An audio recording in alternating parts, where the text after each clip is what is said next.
Hey everyone. Originally, this video was supposed to be just about Selena, but since her story is deeply connected with Ayla, I decided to fully cover both of them. Despite having their own main chapters, many characters are constantly involved in the main story. I try to put more emphasis on the chapters that are strictly related to Ayla and Selena, but especially on their point of view. Selena's story in particular is fragmented between main story, interludes, affection stories, and even separate game modes like Recitativo di Fantasia. Piecing everything together in an understandable way was not an easy task, so I hope that the result is not overly confusing. Anyway, let's get into it. Both Ayla and Selena were born in Babylonia. They had never been on Earth, and since they had similar interests and aspirations, the two quickly became best friends, eventually joining the WGAA, the World Government Association of Arts. When she was still a young performer, Selena sent a letter to a random stranger, looking for a pen pal. We ended up receiving that letter and decided to respond to her. This correspondence continued for many years, and we talked about many different topics. However, Selena always signed her letters as Iris, so we didn't know her real name. We were supposed to meet eventually, but due to her duties as a commandant, our encounter never happened. One of Selena's best performances was titled The Acadia Evacuation, an epic retelling of humanity's struggles as they opted to abandon Earth to find refuge in Babylonia during the punishing outbreak. It was a very acclaimed and successful performance, but Selena noticed that a soldier in the audience seemed unhappy about it. Looking for feedback, Selena asked him about his dissatisfaction, and the soldier replied that the entire play had been just a fabricated fantasy that was borderline insulting. He accused her of knowing nothing about war. There was nothing poetic about being abandoned. She was just lucky that she had been born in Babylonia, while many had to sacrifice everything to be there. This performance was supposed to be one of the most important moments of Selena's life, but while everyone was celebrating her success, she felt devastated. She had been arrogant. Her dreams had been just a fantasy. To truly understand, she needed to see the world with her own eyes. It was not long after that performance that Ayla receives a letter from Selena. Her friend had chosen to become a constant, joining the archaeological team of the WGAA, whose job is to investigate humanity's relics, possibly retrieving and repairing them. Selena's first mission is to investigate the abandoned space station. Its orbit lines up with Babylonia only for a limited time, so this was a great opportunity to retrieve some data from it. However, as Selena and her team explored the space station, they discovered that its gravitational core had been corrupted. They retrieved a shard from the core for analysis, but as they retreat, they are swarmed by corrupted. The task force sent to accompany the archaeological team attempts to protect them, but they are quickly overwhelmed. Selena requests help from Babylonia multiple times, asking for pickup, and after many failed attempts, she finally receives an automated reply. Babylonia will not send any help. Considering the long delay in receiving her messages, they expect that there are no survivors left in the station. And because of this, they decided to dedicate all the resources in fending off the attacks from the corrupted drones launched from the station. For the first time, Selena feels betrayed. She starts to understand the rage and hatred of that old soldier that had watched their performance. They had been fighting for humanity, and they had been abandoned by them. Eventually, Selena's team is wiped out by the corrupted, leaving her as the only survivor. She still struggles to survive and attempts to reach the communication room to send more messages to Babylonia, hoping that they will go through the interference caused by the station. However, the only message that she managed to send is an encrypted signal to Ayla, knowing that she is the only person that might be able to decode it. Eventually, a massive corrupted named Korolev, attracted by the shard that she had retrieved from the station core, finds her.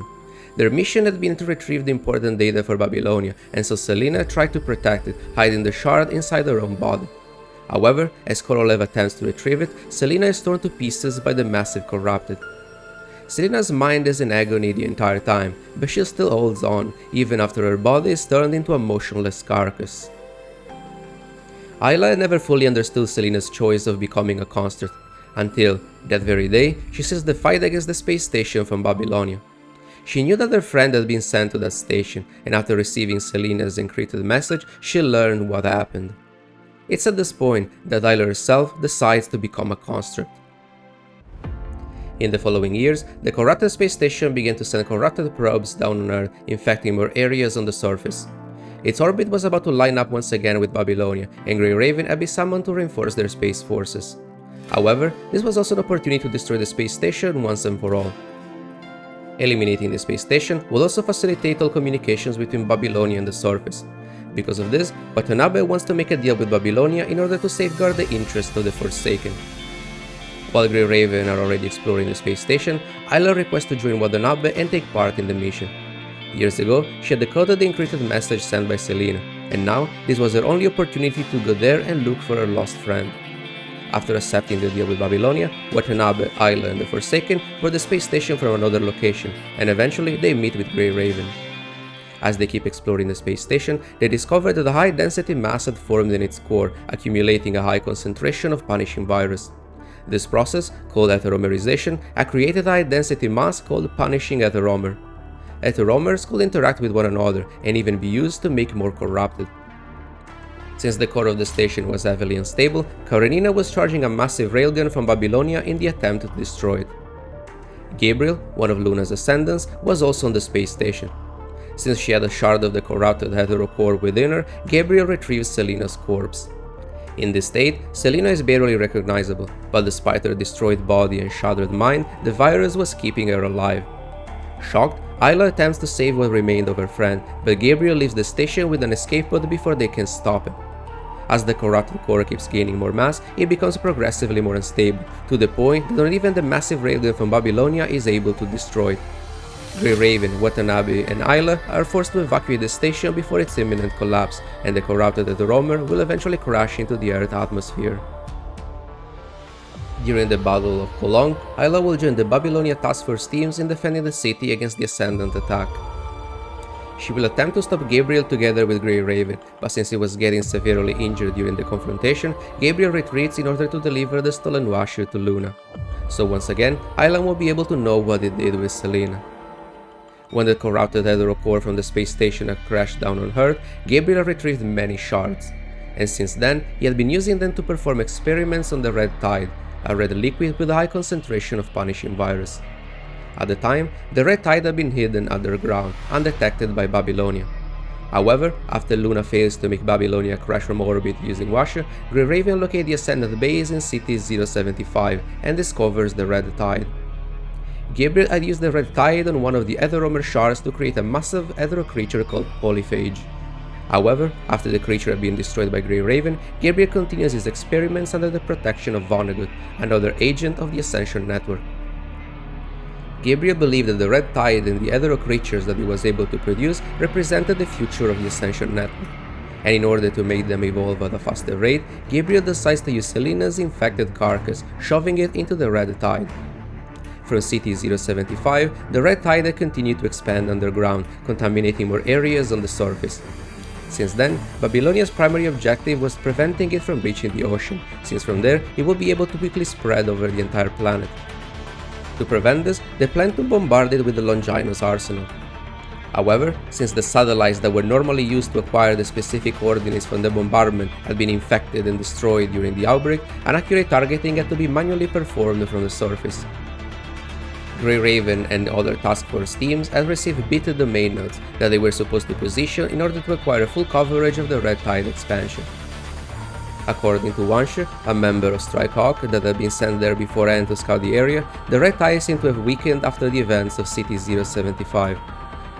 However, as we explore the area with Wanshe, we hear strange whale sounds coming from the Red Tide.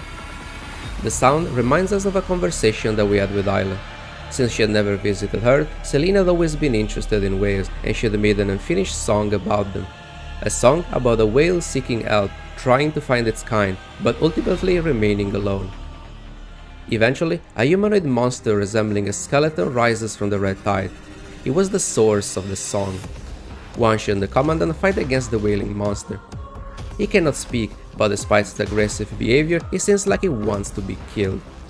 During this confrontation, we realize that this monster is the construct that Gabriel retrieved from the space station, mutated into a hetero creature by the Red Tide and the heteromer shard still within her.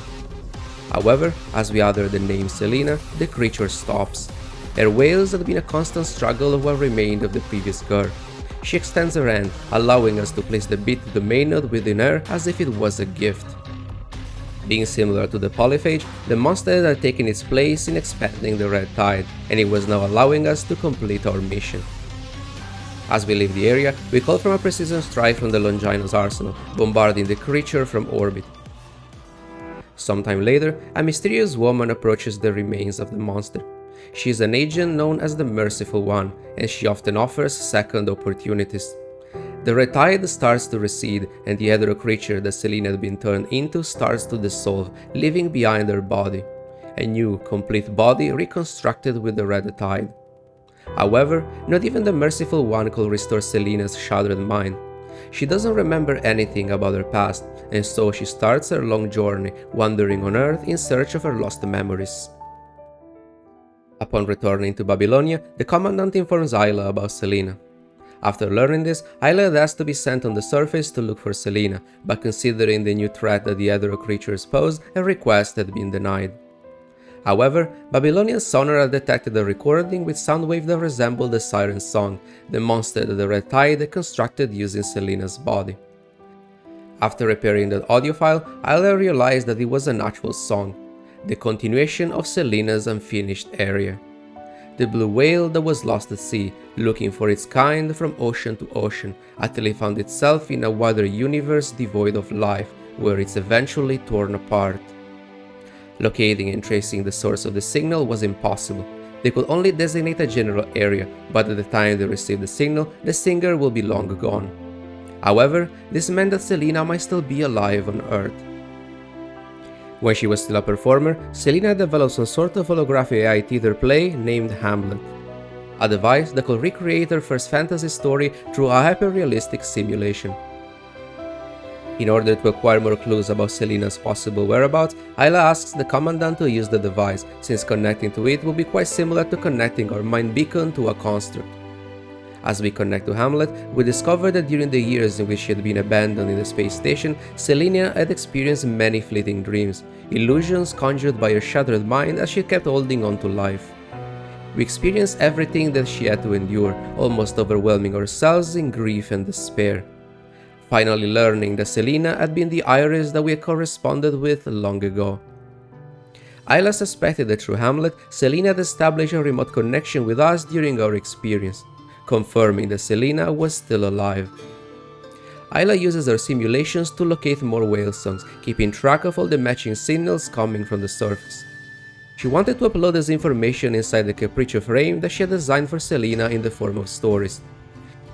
Even if she didn't know what Selena was experiencing, Ayla believed that eventually she will return to Babylonia. And upon experiencing Ayla's own stories, matching all the places that Selena had visited, she will realize that she had not been alone. Ayla had been with her all along.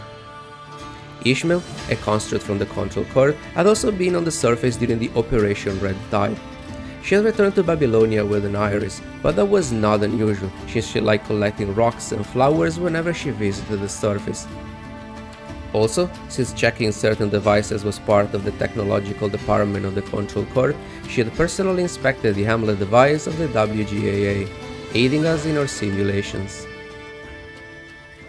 Since her first battle at the space station, Ayla had asked Alan, the chairman of the WGAA, to receive a new frame more suited for combat. After what had happened to Selena, Ayla had taken her place in the archaeological team of the WGAA, but since then, Alan had wanted to have their own task force instead of relying on the protection from other teams. Eventually, the WGAA makes its own task force team, named Iris Warbler.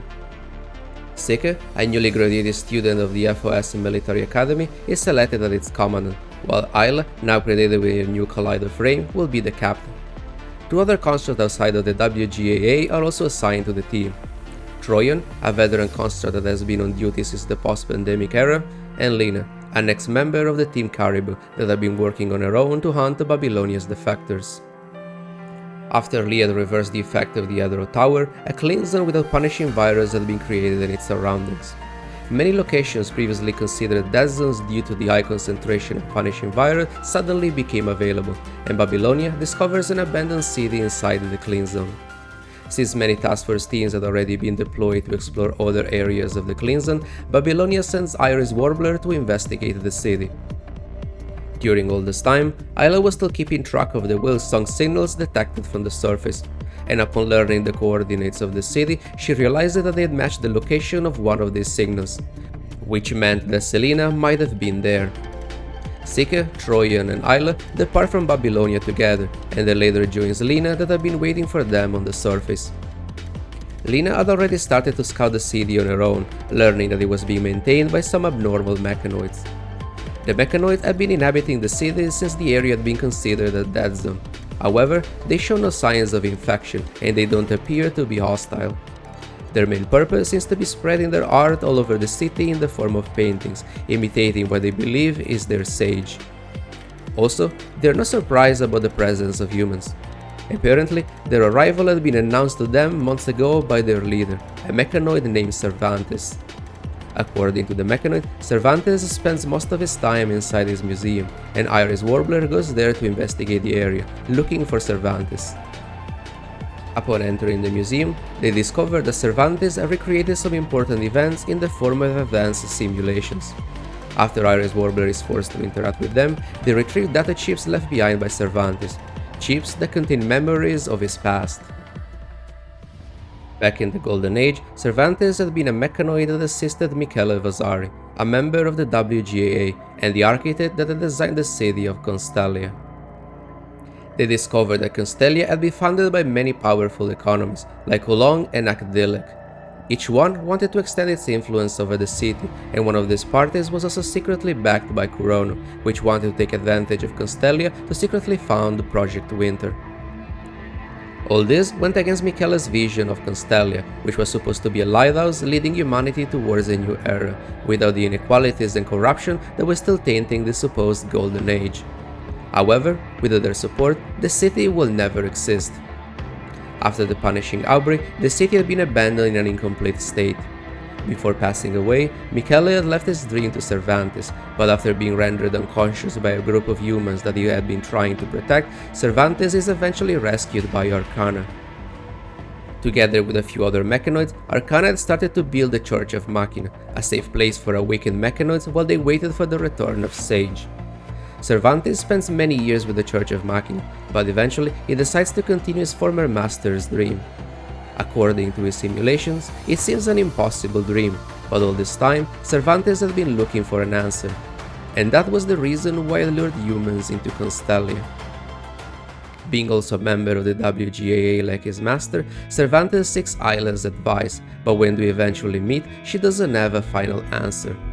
She explains that humans often fight for a certain outcome simply because they desire it and believe in it, even if the odds of success are low. They strive for that result, but not because it's guaranteed or expected. Ayla explains to Cervantes that even her best friend, which in a way had been also a teacher to her, had abandoned a certain future of success in order to experience failure firsthand. Initially, Ayla herself had not understood why Selena had made this decision, but eventually she realized that by losing everything, Selena had learned much more than she could have possibly have otherwise. The journey towards a goal and the experience that we learn along this journey is what pushes humans forward.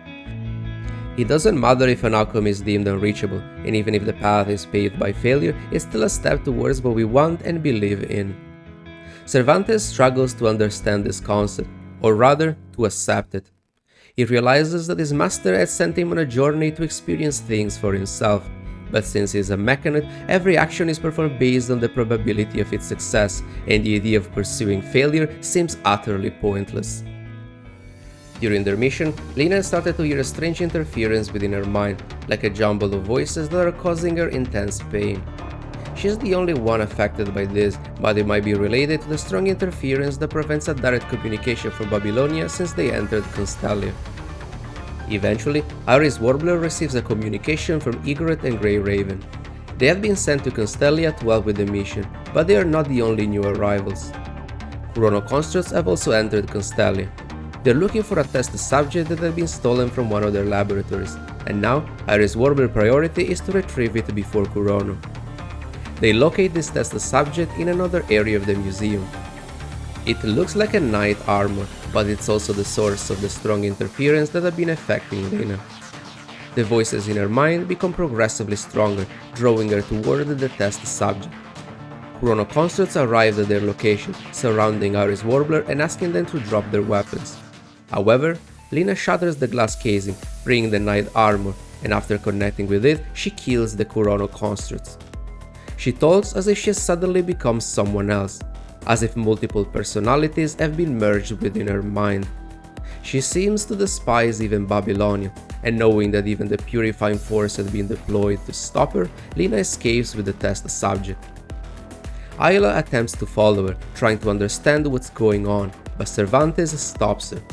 He was the one that had stolen the test subject from Curono, bringing it here. He seems to know more about Lena, and now that she has made her choice, he doesn't want Babylonia to interfere with her.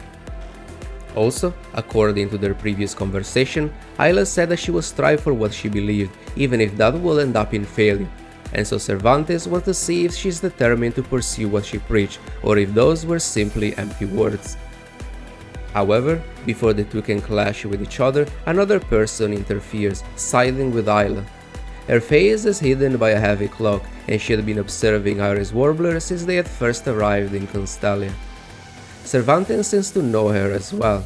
He says that she's just a spectator with no reason to interfere, but the woman replies that it's not so different from what he is doing. In the end, they're simply following their own instinct, doing what they believe is right. Despite being unable to recognize her appearance, Ayla is still certain that this person is Selena herself. However, despite a strange sense of familiarity, Selena has no memories of Ayla. Ayla promises that when everything is over, she will come back for her, and then she goes after Lena. She finds her on the roof of the museum, but Lena has no intention of returning to Babylonia, saying that they're not so different from Curono. Aria's Warbler had been sent to Constellium just to retrieve her before Curono did, and just like them, they simply want to use what they can, discard what they cannot, and destroy what gets in the way. Ayla simply wants to make Lena return to be her regular self, and she attempts to break her connection to the knight armor. Both Ayla and Lena end up severely injured after their confrontation, but in the end, the knight armor takes the barely conscious Lena in its arms and jumps off the building. Eventually, Ayla regains her consciousness. Since they stopped Curono from retrieving the test subject, their mission is technically a success, but Ayla still feels defeated. She has failed to help Lena, and while she was unconscious, even Selena seems to not be there anymore. After returning to Babylonia, Troyan is transferred away from the team, and since Lena is also missing, Aria's Warbler is eventually disbanded. Even if he had founded the team, Allen had somewhat expected it to fail. The world was now ready for the kind of idealism that it was supposed to represent, but it also planted a seed for the future.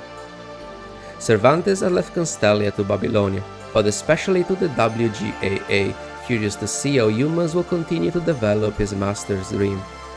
Most of the mechanoids had left the city with him, but since some of them had decided to stay, one of his conditions with Babylonia was to make sure that the city will remain a safe place for them. Before rejoining the Church of Machina, Cervantes asks Selena why she had not returned to Ayla. She replies that she's not ready for that reunion.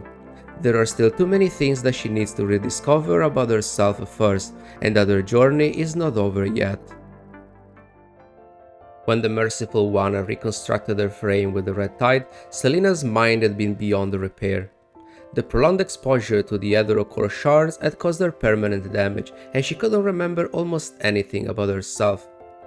When she started wandering on Earth in search of her lost memories, there was only one thing that she had left with her: a letter that someone had sent to Iris a long time ago. She couldn't remember anything about this person, or even if she was supposed to be this Iris, but the contents of the letter were enough to alleviate the pain in her mind. Because of this, she cherished it more than anything else as she kept wandering on Earth, searching for her lost memories.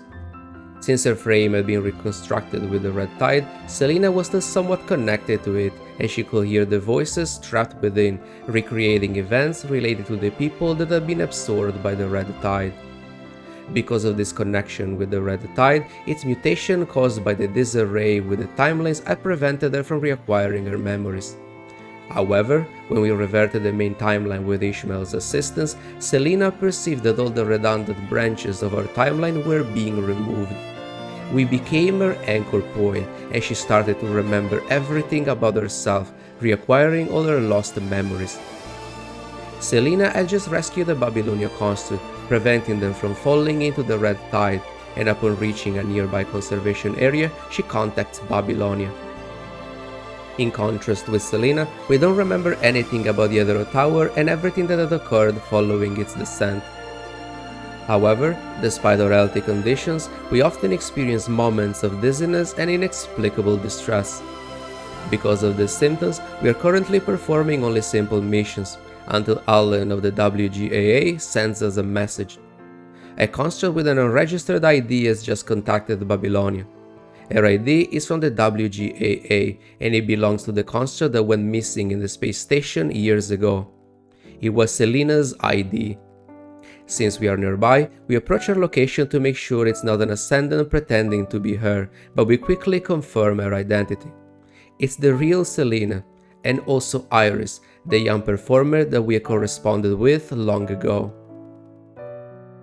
Selena tells us the origin of her frame, and upon reaching Babylonia, Asimov performs a full examination. Only her core and mind are hers, while everything else is not even a construct anymore, but something built from the Red Tide. Because of this, they don't have the technology to repair her. Her entire frame is kept together by the punishing virus, but whenever she enters an area with a low concentration, just like now in Babylonia, she risks falling apart.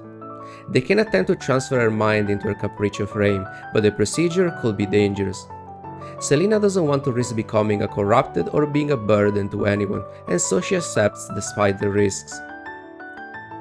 To aid her with the procedure, the WGA designed her a new frame based on Capriccio, but more adapted to her current situation.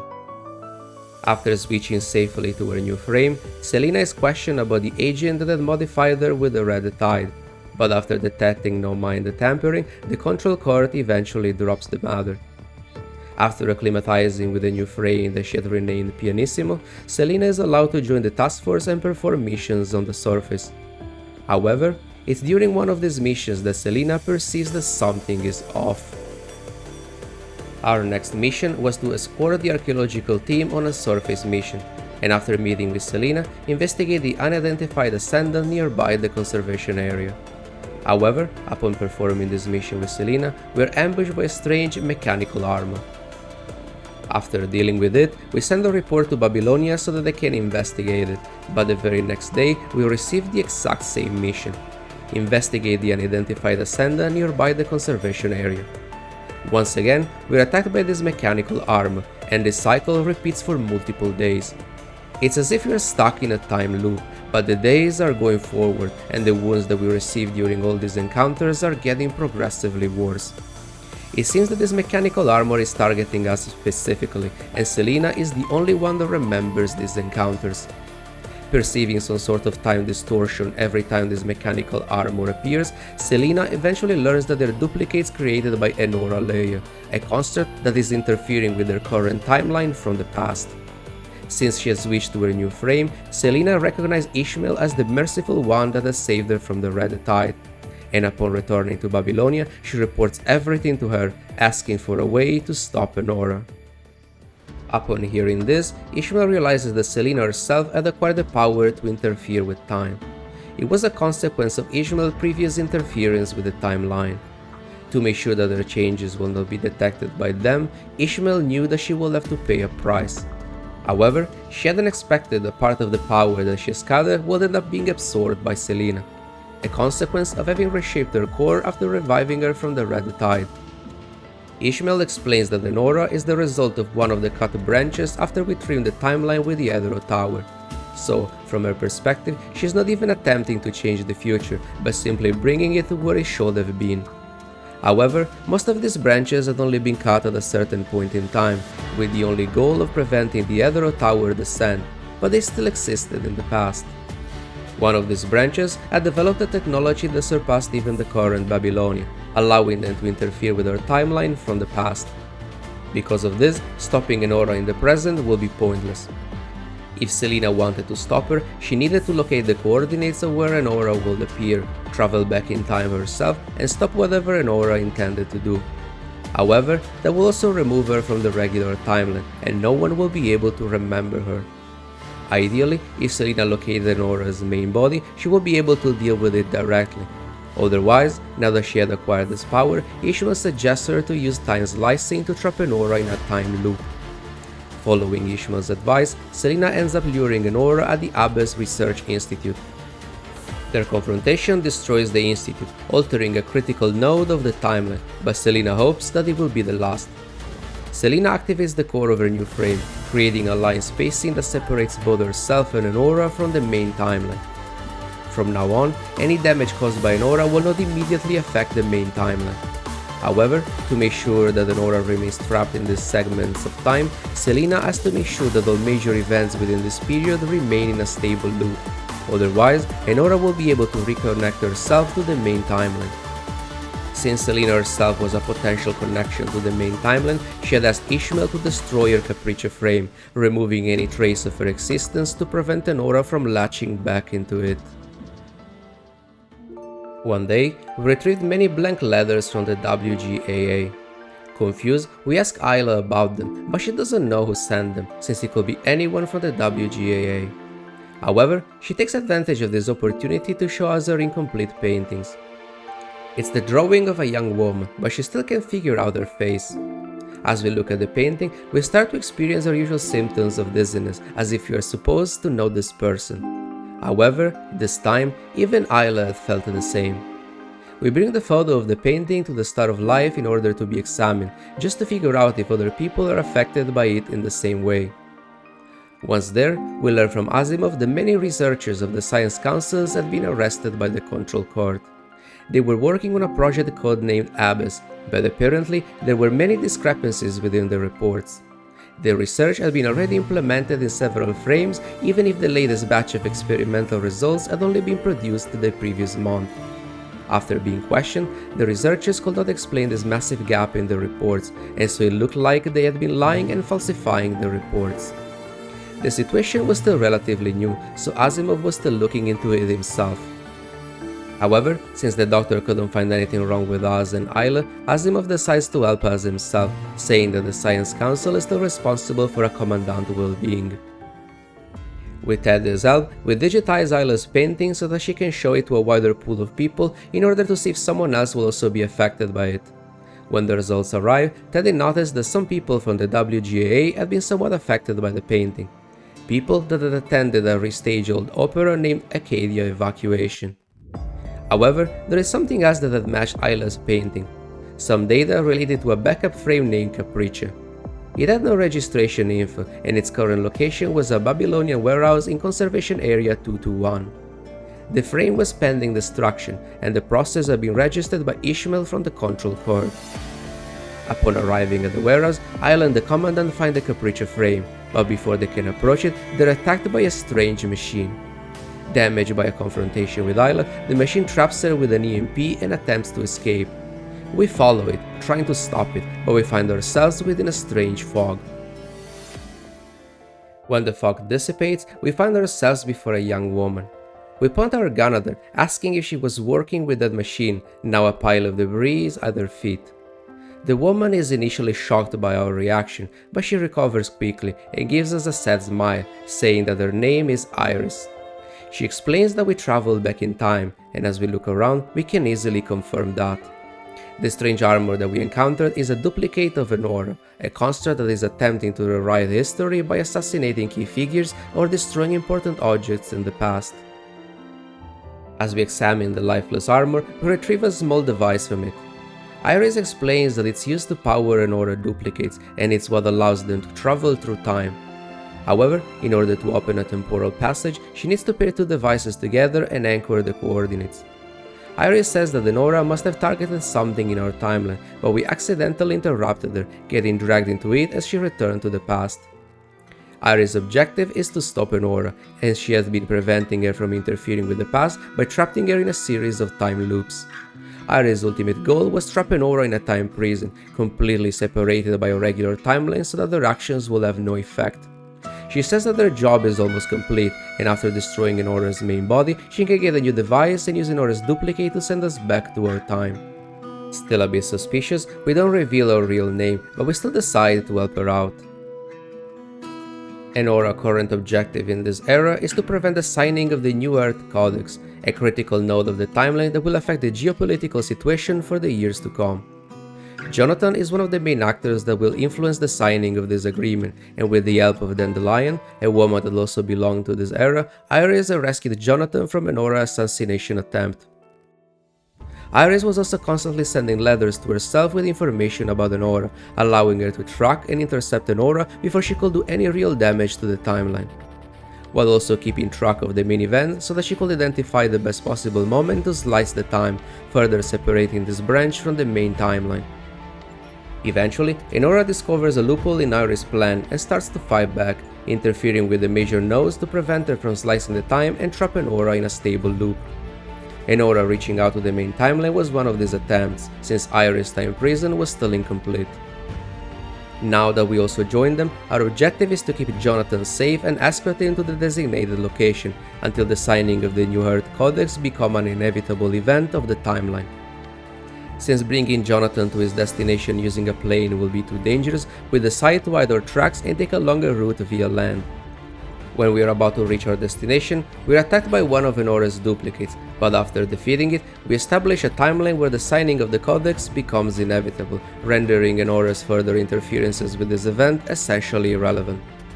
Saying that our mission is finally over, Iris uses the device retrieved from the duplicate to send us back to our regular timeline. However, Iris stays behind, and after confirming that the events in this time period are stable enough to establish a loop, she performs another time slice, further separating this branch and herself from the main timeline. After her initial disappearance from the main timeline, Ayla retrieved the device left behind by an Enora duplicate in the warehouse. She had brought it back to the Science Council, and after analyzing its internal structure with Ishmael's help, Asimov realizes that it's some sort of data collector and reconstruction device. Upon returning to this timeline, we realize that the Capriccio frame that we had seen in the warehouse looks exactly like Iris. Knowing that Ishmael had been the one that had attempted to destroy it, we confront her as soon as we return to Babylonia. Ishmael has started to realize that Enora and Selena's interference with the timeline has started to affect even her, and that was why she had initially forgotten about all this. However, she explains that Iris had lied to us. She also belongs to our timeline, but she has stayed behind to trap Enora in a time loop. Her analogy is to lure a pest that is in the trunk of a tree to one of its branches, then cut the branch to prevent it from infesting the trunk. However, in order to complete this prison, Selena herself will have to stay behind, and she didn't want to involve us in this part of her plan. We don't even know how Ishmael knows all this, or how Iris obtained such power. The simple thought is enough to make us feel dizzy, as if we are supposed to know a lot more about all this, but Ishmael simply says that eventually our memories will come back to us. Since the Capriccio frame is now damaged, we lost the only connection that we had with Selena's prison, and we are now unable to reach her.